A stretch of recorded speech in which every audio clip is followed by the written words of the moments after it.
आदाब। आदाब। लेकिन मोहतरमा, आपको यहाँ कब्रिस्तान में आना, वो भी इस समय? देखिए, बुरा मत मानना, नामंजूर है। कोई मसला है क्या आपका? हमें कब्र खुदवानी है। अच्छा, आप नाम बताइए, मैं लिख देता हूँ। बेगम नूर बानो। इंतकाल किसका हुआ है? किसी का भी नहीं। हमें अपनी कब्र खुदवानी। देखिए, आपको अच्छी तरह से पता होना चाहिए कि औरतों का कब्रिस्तान में आना सख्त मना होता है। औरत और मौलवी साहब भी सवेरे आएंगे। हमें कब्र खुदवानी इसी वक्त, हमारे शौहर की कब्र के साथ। खाला, मैं आपकी कोई मदद नहीं कर सकता। कल सवेरे आ जाना, मौलवी साहब आ जाएंगे, उनसे आप दरख्वास्त कर देना। हमें सब कुछ अभी चाहिए। हमें अपने शौहर के पास जाना है। जाइए यहाँ से। अरे जाओ।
कब्र खोदने वालों की ही खुद रही है कब्र।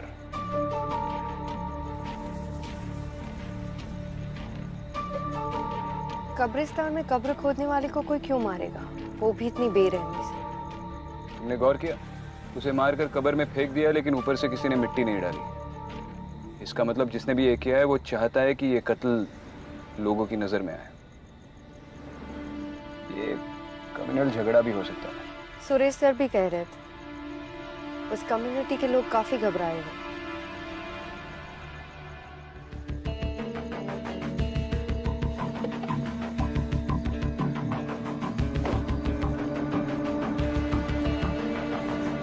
सर, मैं इकबाल खान। लोकेशन कहाँ है? सर आइए। मैडम आप यहीं रुकिए। जानती हूँ औरतों को कब्रिस्तान जाना मना है, लेकिन उसकी चिंता आप मत कीजिए। चलिए।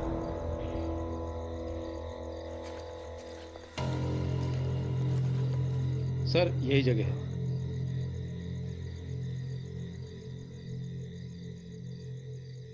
महरूम नवाब आजम अली। विक्टिम का नाम? आकिब गुलाम सर। कोई आई विटनेस? जी नहीं मैडम। आपने विक्टिम की फैमिली को इन्फॉर्म किया? जी हाँ मैडम, पर कुछ खास पता नहीं चला। एक काम करो, इस कब्रिस्तान का रजिस्टर होगा ना, वो रजिस्टर और यहाँ के सारे रिकॉर्ड्स पुलिस स्टेशन पे भिजवा दो। जी सर। और विक्टिम की इमीडिएट फैमिली को भी बुलाओ, मुझे उनसे बात करनी है। जी मैडम।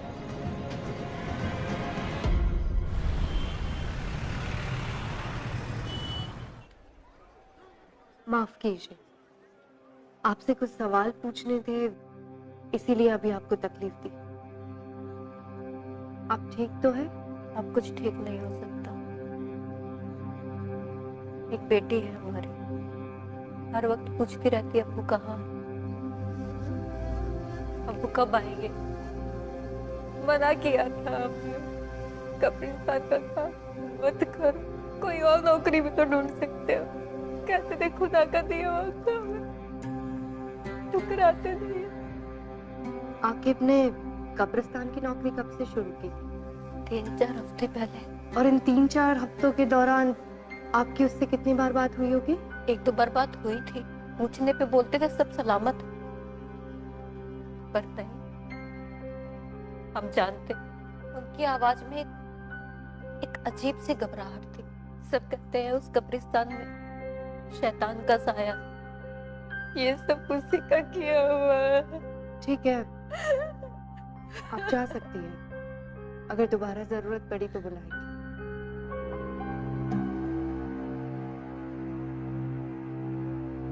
क्या हुआ विक्रम, कुछ मिला? बेगम नूर बानो, आकिब के रजिस्टर में आखिरी एंट्री।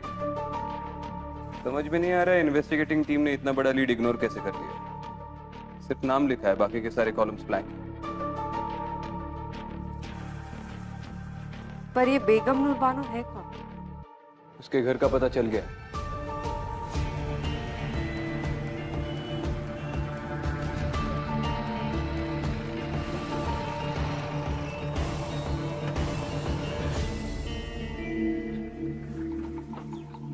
रुको यहीं पे।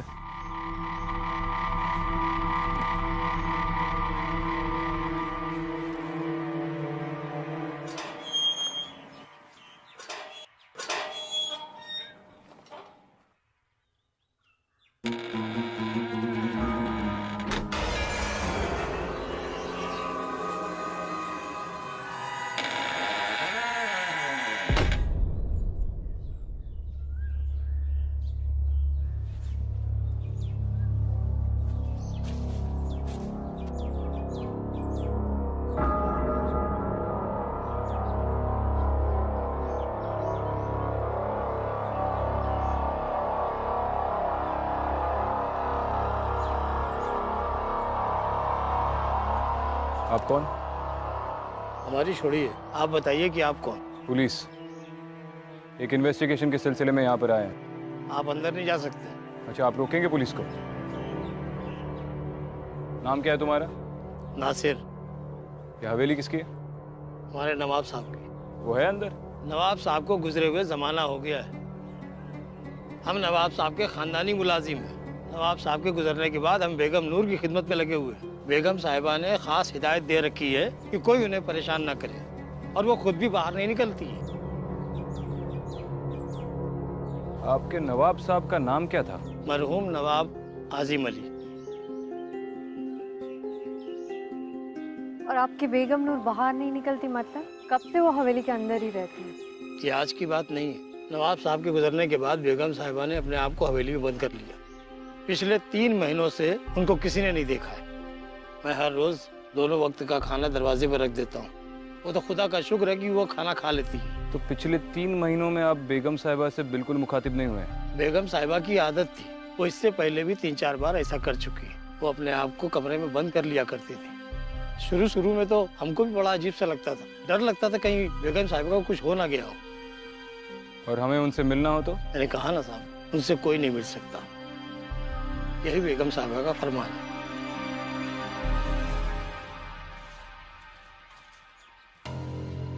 मरहूम नवाब आजिम अली, कुछ याद आया?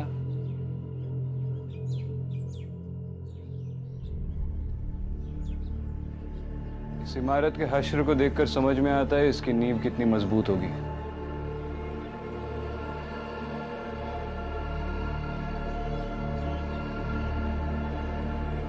क्या कर रहे हो इकरा? भूख लगी है?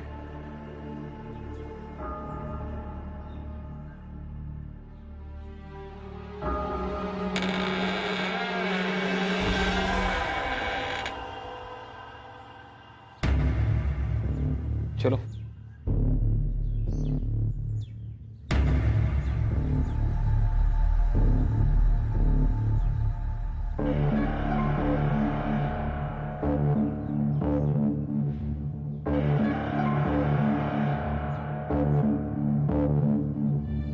बहुत बड़ी हवेली है, एक जमाने में काफी शानदार रही होगी। इसकी हालत देखकर लगता नहीं है यहाँ पर कोई रहता होगा।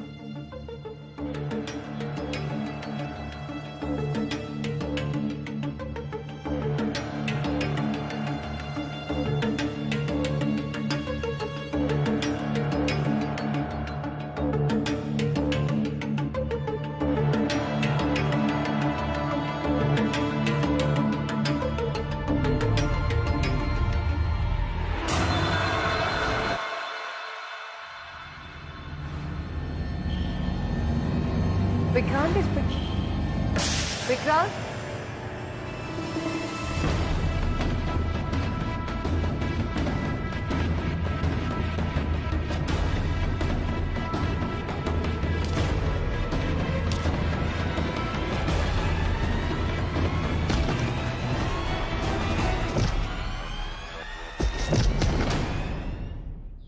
छोड़ दिया साहब, छोड़ दिया साहब। क्यों बे, सिर्फ खाना चुराने आया था और भी कोई प्लान था तेरा? और हमको देखकर भाग गया? नहीं साहब, मैं चोरी नहीं कर रहा हूँ साहब। तो ये खाना क्या बेगम ने तुझे खैरात में दिया? हाँ? नहीं साहब, ऐसी बात नहीं है साहब। पहले ये सामान सब अंदर जाता था और अभी कुछ ही दिनों से देख रहा हूँ कि ये सब बाहर ही रखा रहता है, तो इसलिए मैं ही उठा लेता हूँ साहब। सच बोल रहे तू? हाँ हाँ साहब, सच बोल रहा है? हाँ सच बोल रहा हूँ साहब।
कौन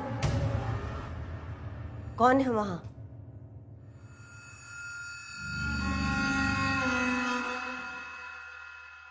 तुम अंदर कैसे आई?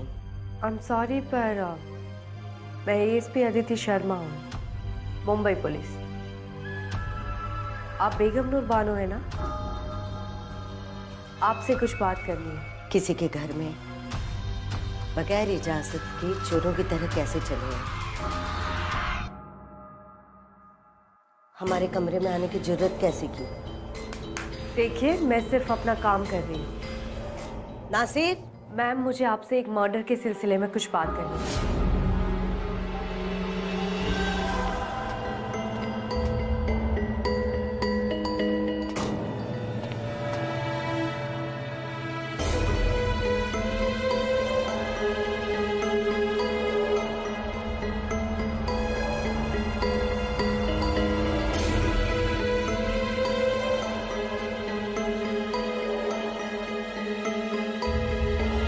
हमें अपने शौहर के पास जाना। शौहर?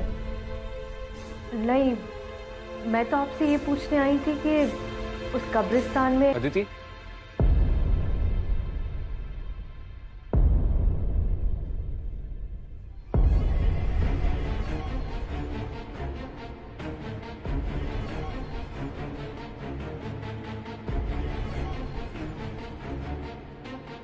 चलो।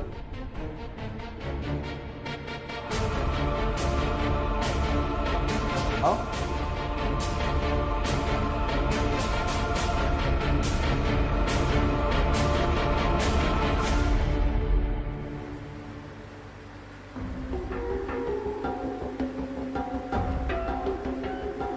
तुम ठीक हो?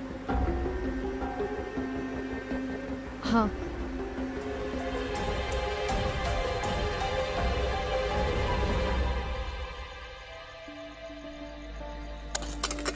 क्या जिंदगी है यार, रोज रोज एक ही काम। इससे अच्छा तो मैं मर जाऊं।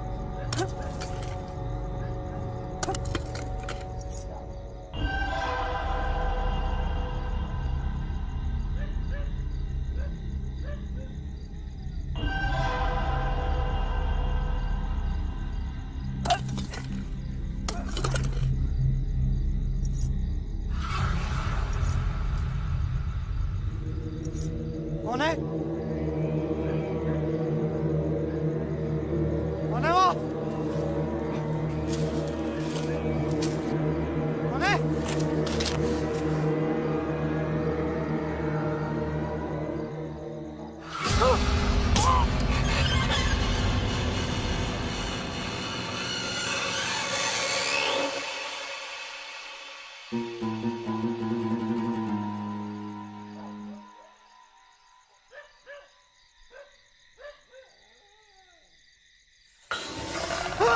मुझे माफ कर दो, मुझे माफ कर दो। हमें अपने शौहर के पास जाना। यासिर, बचाओ। हमें अपने शौहर के पास जाना।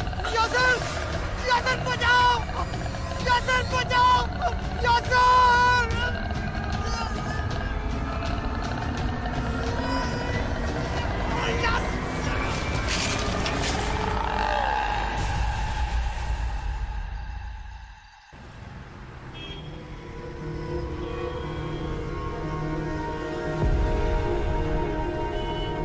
इतने लोग कब्रिस्तान में मारे जा रहे हैं सर, आप लोग क्या कर रहे हैं? आप कुछ भी नहीं कर पा रहे हैं, ऐसा क्यों सर? कुछ नहीं होता आप लोगों से, बस हाथ पे हाथ रख के बैठे रहिए। तुम सही कह रहे हो। अरे कांस्टेबल, इन्हें पानी पिलाओ, ठंडा करो इन्हें, गर्मी बहुत बढ़ गई है इनमें। क्या बात है, क्यों गला फाड़ रहे हो? सब वो शाकिब मेरा भाई था। आगे बोलो। सब उस रात को जब मैं उसके लिए खाना लेके गया, जैसे मैं दरवाजे के पास पहुंचा तो उसके चिल्लाने की आवाज आ रही थी। ऐसा लगा जैसे वो किसी से माफी मांग रहा है। मैंने आसपास बहुत ढूंढने की कोशिश करी, लेकिन सब वहां पे कोई था नहीं। आखिर कब तक ऐसे कब्रिस्तान में लोग मरते रहेंगे साहब? हमें जवाब चाहिए। सही वक्त आने पर सारे जवाब मिल जाएंगे। अभी तुम लोग घर जाओ। मेरे ख्याल से ये सब कुछ बेगम नूर कर रही है। इसका मतलब दिन भर घर पे छुप कर बैठने वाली रात को बाहर निकलती है। विक्रांत, तुमने बताया था ना, उस गरीब आदमी ने कहा था कि पिछले कई दिनों से मुलाजिम का रखा खाना किसी ने नहीं उठाया और खाना खाए बिना कोई जिंदा नहीं रह सकता। तो इसका मतलब ये है कि वो मर गई है और उसकी आत्मा ये सब कुछ कर रही है। उस मुलाजिम ने भी कहा था कि बेगम नूर महीनों तक बाहर नहीं आती है, तो हो सकता है कि अकेलेपन में उसकी मौत हो गई हो और किसी को पता नहीं चला हो। और मेरे ख्याल से उसकी बॉडी अभी भी उसी हवेली में। अब इसका जवाब तो वो हवेली ही दे पाएगी। खाना खाया तुमने? नहीं, क्यों? नहीं, उस मुलाजिम ने खाना घर के बाहर तो रखा ही होगा, और अब तो वो चोर भी पकड़ा गया। अरे तुमने ही तो कहा खाने के बगैर कोई जिंदा नहीं रह सकता।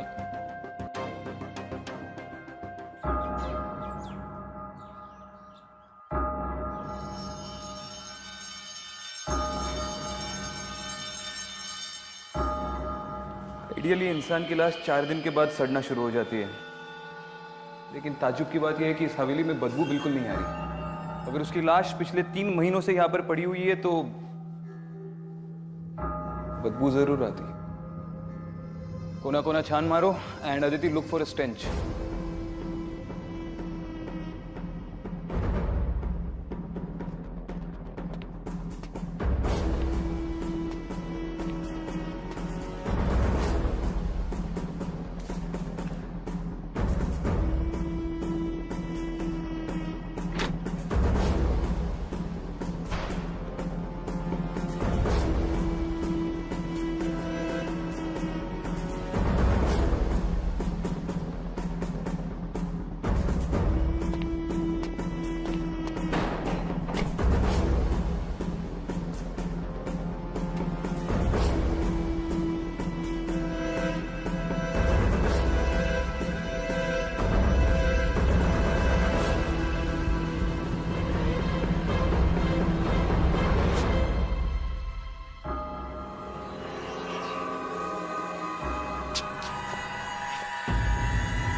विक्रांत, ये बेगम नूर ही है। उसके गले में जो हार है उसे मैंने उसकी हर तस्वीर में देखा है। उस दिन वो मुझसे अपने शौहर के बारे में कुछ पूछ रही थी। हमें अपने शौहर के पास जाना। उसका शौहर वही है ना जिसकी कब्र हमने उस कब्रिस्तान में देखी थी, नवाब आजिम अली। विक्रांत, मुझे लगता है कि हम बेगम नूर की कब्र उसके शौहर की कब्र के पास बनाते तो शायद उसकी आत्मा को शांति मिल जाए और ये सब कुछ रुक जाए। शायद हाँ, शायद ना, लेकिन ये कंकाल पिछले 3 महीनों से यहाँ पर पड़ा हुआ है। यकीनन अब वक्त आ गया है कि उसे दफनाया जाए।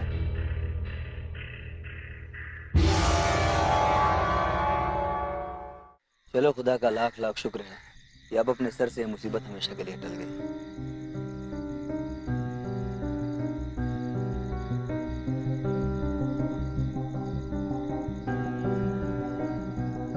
मुझे लगता है अब सब कुछ ठीक हो जाएगा। कम से कम देर से ही सही बेगम नूर की आत्मा को सही अंजाम तो मिला। अब शायद वो किसी को तंग नहीं करेगी। तो तुम्हें वाकई लगता है कि ये सब करने से उस शैतान का साया इस मुकद्दस जगह से हट चुका है?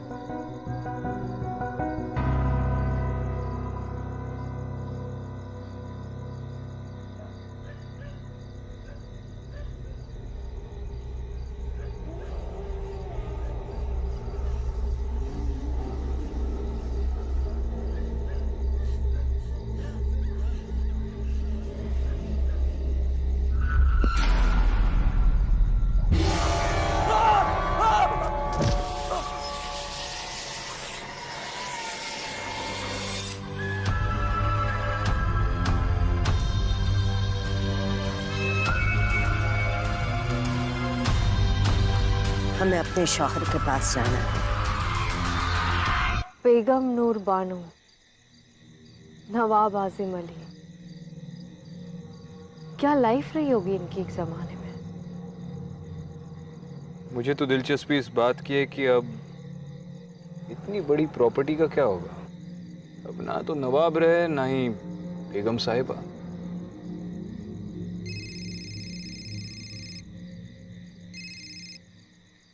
हाँ यासर, क्या? अच्छा ठीक है, बाद में बात करता हूँ। क्या हुआ? कब्रिस्तान के केयरटेकर पर फिर से किसी ने अटैक किया। मुझे पता था ये इस केस का अंत नहीं हो सकता। क्या मतलब है? तुम्हें ऐसा क्यों लग रहा है? केयरटेकर का कहना है कि जिस औरत ने उस पर अटैक किया वो भी बार बार वही कह रही थी। हमें अपने शौहर के पास जाना है।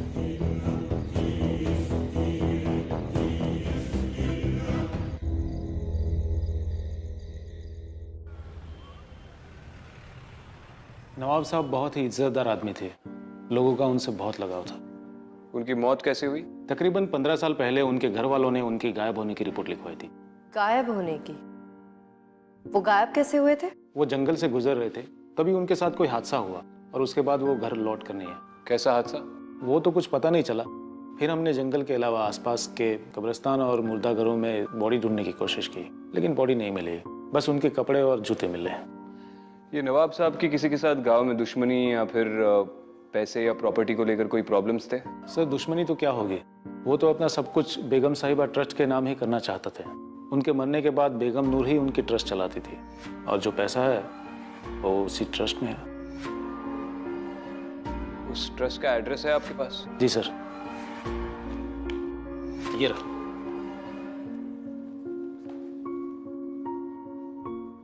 ओल्ड भोपाल।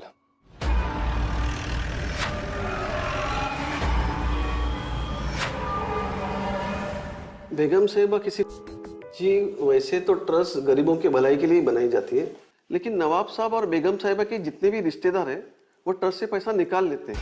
उनके विल में ही ऐसा लिखा है। ये फंड्स कहाँ ट्रांसफर हुए थे? जी फिलहाल तो मेरे पास सिर्फ अकाउंट नंबर है, मैं उसके सारे डिटेल्स निकालता हूँ और आपको फोन कर देता हूँ। चलो ठीक है, बाद में बात करता हूँ। कुछ पता चला? ये बेगम नूर के ट्रस्ट के अकाउंट से जो पैसे निकल रहे हैं वो इंदौर ट्रांसफर हो रहे हैं, किसी अमीना नाम की औरत के अकाउंट में। हो सकता है कि अमीना नवाब साहब या बेगम नूर की कोई रिश्तेदार हो सकता है, लेकिन ये कंफर्म करने के लिए इंदौर जाना होगा।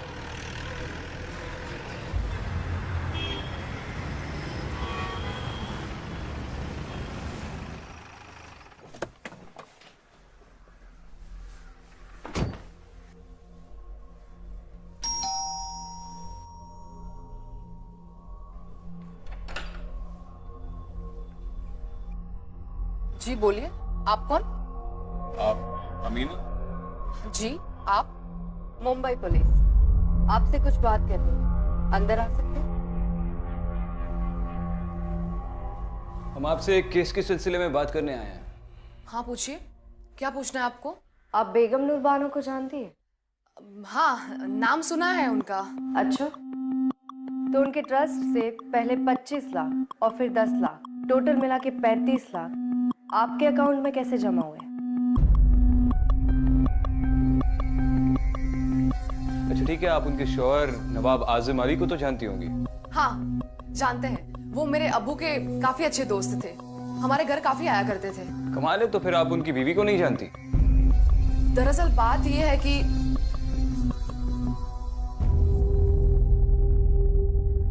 अमीना जी, इन तस्वीरों में आपके शौहर नहीं दिखाई दे रहे। आप यहाँ अपने बच्चों के साथ अकेली रहती हैं? जी वो बाहर गए हैं, मेरा मतलब है कि वो देश के बाहर काम करते हैं। बड़ा लंबा सफर तय करके आए हैं हम। जी? एक गिलास पानी मिलेगा?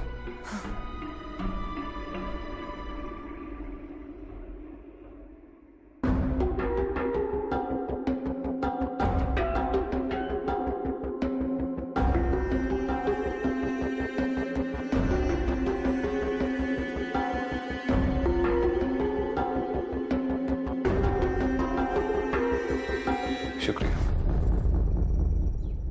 आपके शौहर का नाम क्या बताया आपने? जी आजिम शेख। उनकी कोई तस्वीर देख सकती हूँ मैं? आपके मोबाइल में तो होगी। हाँ।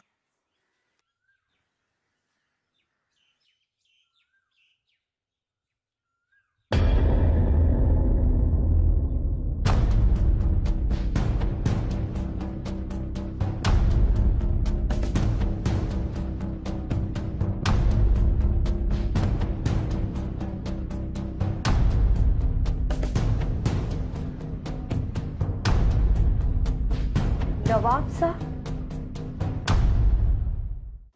लेकिन आप लोग कौन हैं? अरे नवाब साहब आइए, बैठिए बैठिए, आप ही का घर है, आइए आइए।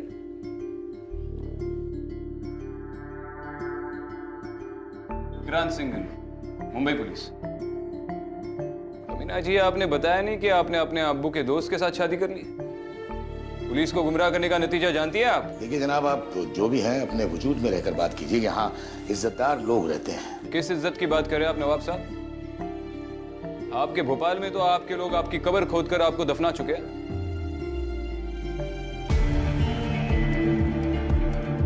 नवाब साहब, आपकी पहली बीवी बेगम नूर बानो आपको 15 साल से ढूंढ रही है, और आप यहाँ पर?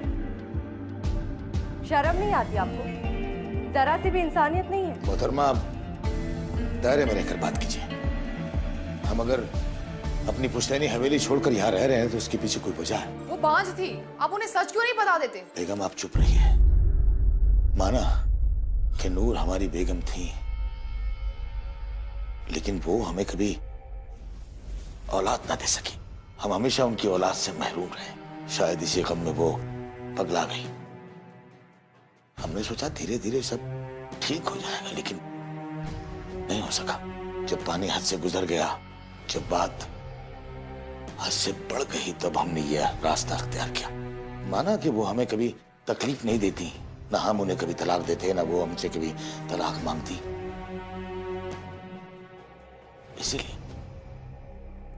इसीलिए हम अपनी जायदाद, अपनी हवेली, सब कुछ छोड़कर चले आए उनके नाम। उन्होंने वो हवेली नहीं छोड़ी, चुके उन्हें अंदेशा था कि उस पर कब्जा ना हो जाए। और आप ऐसी औरत की बात सुनकर चली आई? 3 महीने पहले उनकी मौत हो चुकी है। इन्ना लिल्लाहि व इन्ना इलैहि राजिऊन। और क्योंकि वो घर से बाहर नहीं निकलती थी, किसी को भी उनकी मौत की खबर नहीं हुई और उनका शरीर उसी हवेली में सड़ गया। या अल्लाह, इतनी दर्दनाक मौत। या अल्लाह, उन्हें जन्नत नसीब हो। वो तो उन्हें होगी। अब हम चले, दोबारा मुलाकात होगी।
सर,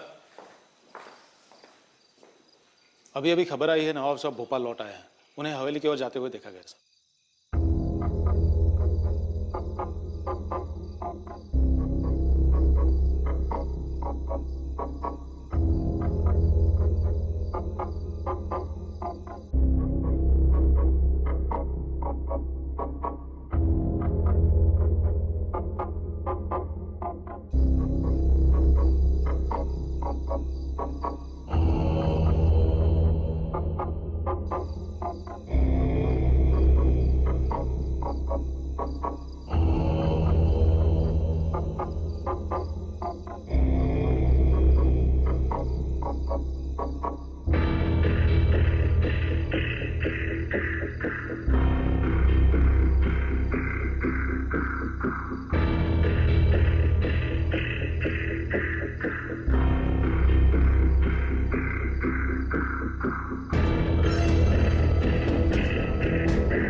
बेगम,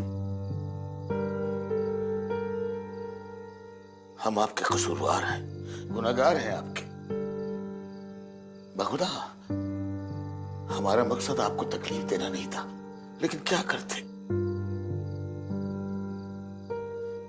थक गए थे। हमने आपके साथ बहुत बुरा किया, हमें माफ कर दीजिएगा, माफ कर दीजिएगा।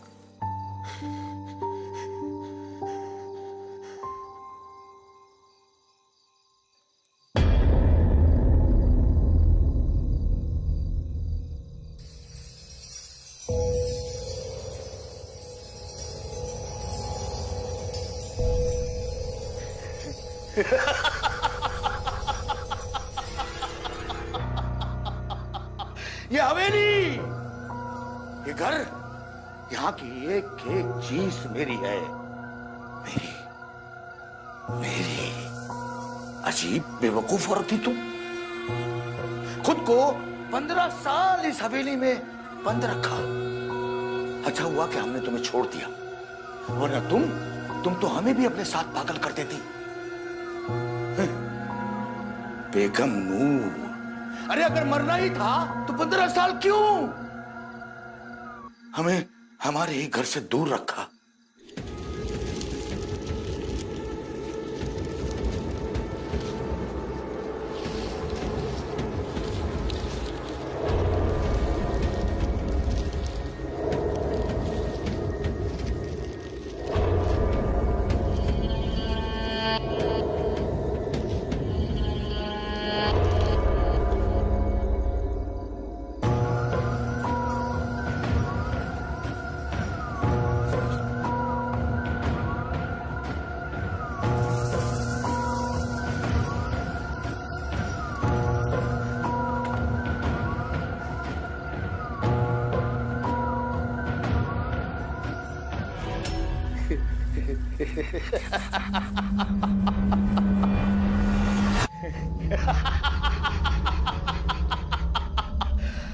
शुक्रिया बेगम, शुक्रिया।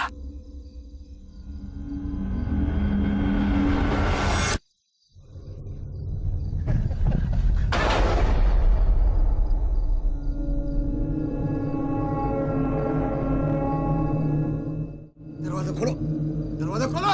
नासिर, कहाँ जा रहे हैं आप?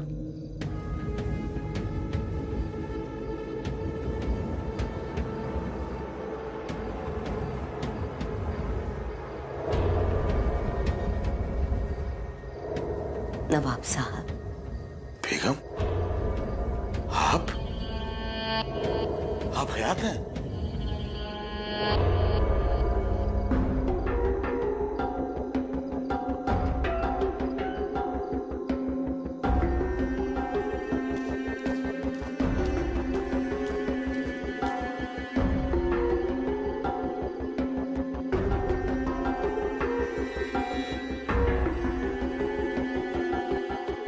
साल 15 साल इंतजार किया आपका, अब कह नहीं जाएंगे आप। लेकिन पुलिस वाले तो बोल रहे थे कि आप मर चुकी हैं। मौत की खबर तो आपकी भी सुनी थी। ये नहीं हो सकता, ये सब आपकी नौटंकी है। मैं सब पुलिस को खबर कर दूंगा अभी अभी।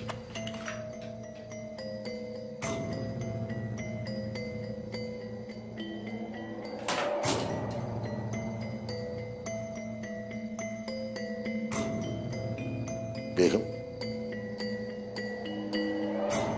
हमें माफ कर दीजिए, हम आपको तकलीफ देना नहीं चाहते थे। हम आपके गुनहगार हैं। बहुत इंतजार करवाया आपने, अब कहीं नहीं जाने दूंगी।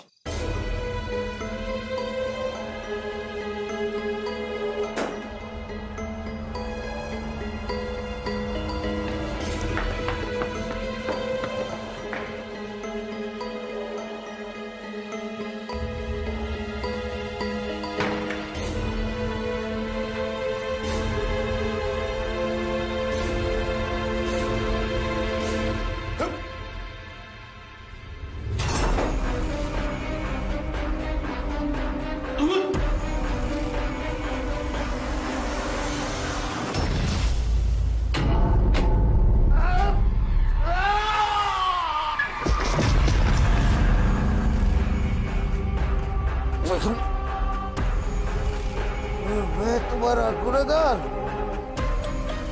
सब कुछ मैंने ऐसे के लिए किया।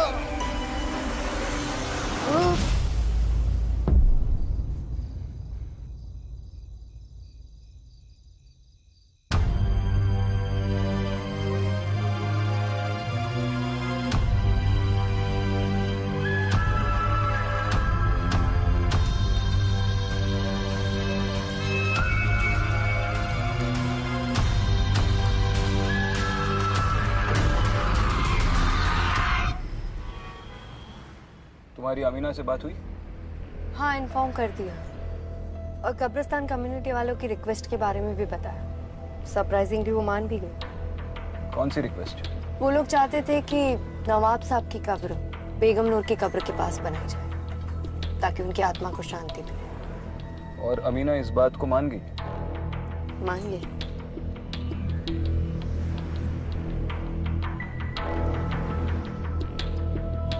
क्या सोच रही हो? यही कि नवाब साहब का सच जानने के बाद मुझे नहीं लगता है कि बेगम नूर उनकी कब्र के पास रहना चाहती है। तुम्हारा ये बेगम नूर के साथ का रिश्ता मुझे ठीक नहीं लग रहा। क्या मतलब है? तुम इंसानों के साथ रिश्ता क्यों नहीं रखती?